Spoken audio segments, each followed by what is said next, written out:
Picture this. You've got this vast, incredibly diverse subcontinent in the 19th century, and it's caught in a really profound struggle. On one hand, you have the overwhelming, heavy pressure of British colonial rule and Western ideas pushing in. And on the other hand, you have a society grappling with its own internal stagnation and some deeply rigid traditions. So, how did India respond? Well, it didn't just push back. It looked inward. It sparked this massive grassroots transformation that literally modernized the nation from within. So let's dive into this explainer and figure out exactly how this incredible shift happened. To make this dense history super easy to follow, we're going to break it down into 5 key themes. First, sparks of Indian reform. Second, revival, returning to roots. Third, modernization through Western education. Fourth, crusades for social equality. And finally, shaping modern India's identity. Section 1. Sparks of Indian Reform, a nation at a crossroads. Okay, so the absolute crucial point here is understanding the massive dilemma of the 19th century. You've got Christian missionaries, Western rationalism, and British administrators actively challenging the very fabric of Indian society. But at the exact same time, local reformers were realizing that certain entrenched, age-old social customs were actually holding their own population back. I mean, think about it for a second. If your entire culture was suddenly put under a microscope like that, how would you respond? Well, 2 primary and totally opposing ideological reactions emerged. On one side, we have what we call revivalism. This was the belief that society had basically degenerated over time, and the only way to save it was to strip away all this modern corruption and go right back to the pure, unadulterated ancient texts. On the flip side, we have modernization. These reformers believed that to survive and really thrive, Indian society had to adapt, specifically by embracing Western scientific education and rationalism. Both sides deeply loved their culture, right? But they had radically different blueprints for saving it. Let's look at Section 2. Revival, returning to roots. Honestly, no figure represents this revivalist spirit better than Dayananda Saraswati, the founder of the Arya Samaj.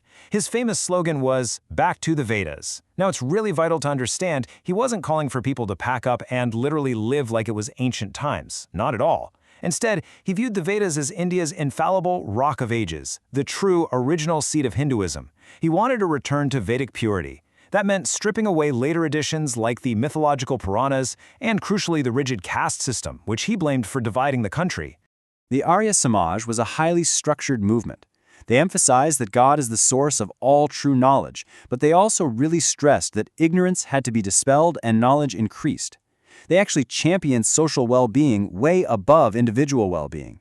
Now, historically, we also have to note that in their intense zeal to protect Hindu society from the proselytizing of Christianity and Islam, the Arya Samaj launched the Shuddhi, or purification movement. This was a pretty aggressive campaign to reconvert individuals back to the Hindu fold, and it significantly dialed up communal political consciousness during the 1920s. And you know, this revivalist versus modernizer split wasn't just happening within Hinduism, it was vividly playing out in Islamic reform as well. On one side, you had the Deoband movement. Organized by Orthodox Muslim scholars, or ulama, they focused strictly on pure teachings of the Quran, moral regeneration, and keeping a strong anti-British sentiment alive. On the other side, though, you have the Aligarh Movement. This was practically the exact opposite. It sought the welfare of Muslims through Western education, liberal interpretation of the Quran, and it actively sought the support of the British government. So you have 2 completely different paths trying to empower the exact same community. Which brings us to Section 3. Modernization through Western education. This drive for modernization really built up momentum across a bunch of different demographics. From Muslims, like we just mentioned, Syed Ahmed Khan led the Aligarh movement to integrate Western science. For the Sikh community, the Singh Sabha movement stepped up, establishing this massive network of Khalsa schools to provide modern education while actively countering Christian missionaries. And fascinatingly, you even had Westerners getting involved. The Theosophical Society, led by figures like Madame Blavatsky and Annie Besant, glorified ancient Indian philosophical traditions, sure, but they also laid the groundwork for modern institutions, like the Central Hindu College in Benares. Across the board, education was universally seen as the ultimate weapon for upliftment. I really want to spotlight Sir Syed Ahmed Khan here for a moment. His philosophy was just incredibly pragmatic. He argued that if religion wasn't adaptable with the times, it would just become fossilized. Naturally, he faced heavy criticism from the orthodox camps for this, but he pushed forward anyway, advocating for critical thought over blind tradition. He also fought hard for women's rights within his community. He actively opposed polygamy and purdah, which is the practice of secluding women, and advocated for easy divorce. All of his monumental efforts eventually culminated in the Mohammedan Anglo-Oriental College, which we know today as the prestigious Aligarh Muslim University. Moving on to Section 4, Crusades for Social Equality. 26%. Why does this specific number matter so much? Well, in Kerala, 26% of the total population belonged to the Aishava caste. They were a community of toddy tappers who were considered untouchable. They were denied education and completely banned from entering temples. I mean, just imagine over a quarter of an entire region's population being systemically locked out of society like that. This harsh demographic reality is exactly why the movement led by Sri Narayana Guru became an absolute revolution. Sri Narayana Guru, who was himself from the Aishava caste, did something truly extraordinary.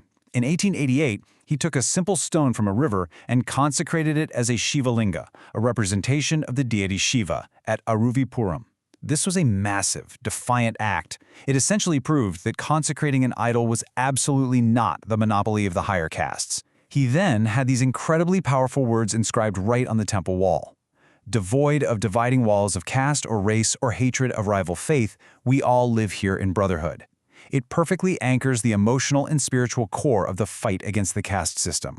And from that single, bold act in 1888, incredible momentum surged. Fast forward to 1924, and you have the Vaikam Satyagraha, demanding that Hindu temples and public roads be thrown open to untouchables. It was a movement so significant that Gandhi himself actually toured Kerala to support it. By 1931, the Guruvayur movement continued this relentless push. What we are looking at here is a step-by-step dismantling of discriminatory walls.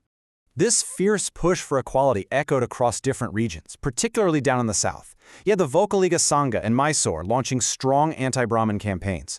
Over in Madras, the justice movement fought specifically for practical things like jobs and legislative representation for non-Brahmins. And perhaps most radically, E.V. Ramaswamy Naikar started the self-respect movement.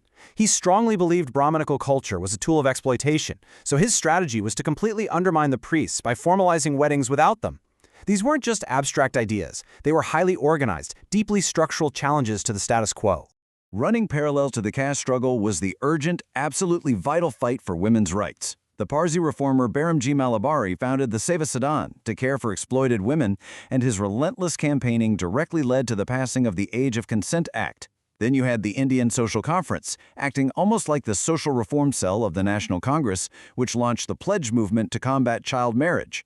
And leaders like Annie Besant utilized the Theosophical Society to strongly advocate for women's education. Finally, real, concrete, legal, and social advancements were being etched into law. Section 5. Shaping Modern India's Identity. Now, while we could debate the exact percentages all day, three core forces conceptually represent the social bedrock of independent India. First, you had revivalism, restoring cultural self-respect against British superiority.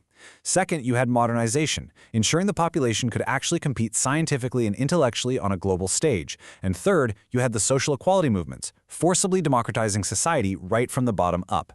Even when these forces completely opposed each other, like orthodox revivalists clashing with modernizers, that friction itself woke up a dormant society and prepared it for self-rule. Which brings us to our final, somewhat provocative question. Which echoes of these 19th century reform movements still define the social fabric of India today? From the colleges founded by Syed Ahmad Khan and the Arya Samaj, to the ongoing, highly charged political discourse around caste and religious identity, the blueprint drawn in the 1800s is literally still the one being debated right now. I really hope this explainer gave you a clear, structured understanding of a truly transformative era. Thank you so much for learning with us, and keep asking questions.